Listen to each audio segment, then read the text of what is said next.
Everyone in Willow Creek knew the old woman with silver hair and bright eyes. She lived in a small wooden house at the edge of the village, next to the wildflower field that bloomed even in the harshest seasons. Her name was Grace, but what fascinated people most wasn't her age or her solitary life. It was her smile. That smile never faded. Not in winter storms, not when crops failed, not even at funerals. Some thought she was pretending. Others said she must have lived a lucky life. But no one really knew, until one day a young man named Daniel knocked on her door. Daniel had just lost his job. His girlfriend had left. His father was sick. And each time he looked in the mirror, he saw someone falling deeper into a pit of bitterness. "Why do you smile all the time?" he asked bluntly, not bothering with greetings. Grace, stirring a pot of tea, simply looked up with a warmth that felt undeserved. "Sit," she said. "You're not the first to ask, but you may be the first who truly wants to know." She handed him a cup, then pulled a small box from under the table. Inside were folded notes, hundreds of them. "I call these my drops of gold," she said. Daniel raised an eyebrow. "They're moments, tiny ones, from each day of my life. I've written them down every evening since I was 12. He picked one at random.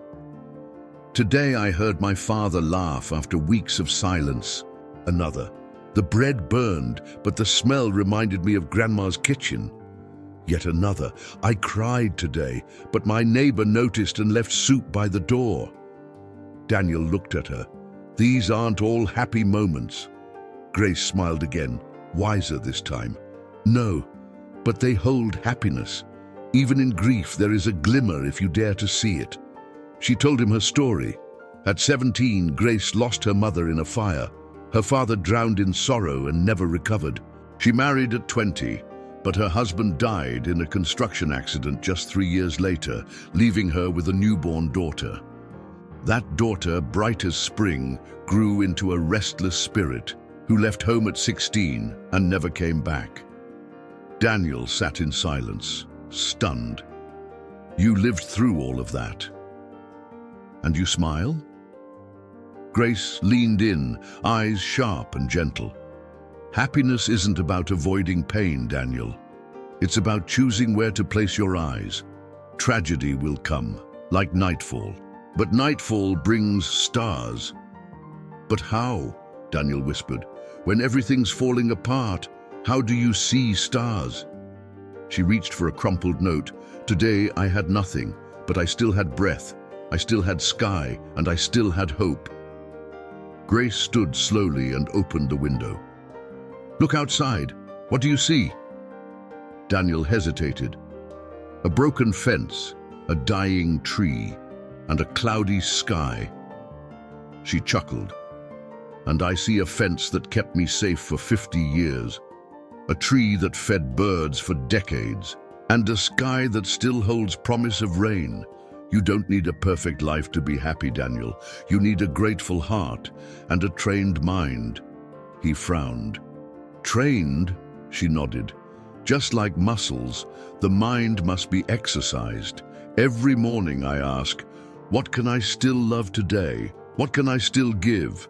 That rewires the brain. It doesn't erase pain, it transforms it. Daniel looked down, the weight of his bitterness suddenly clear. He had been feeding the wrong wolf inside him. "I want to learn," he said softly.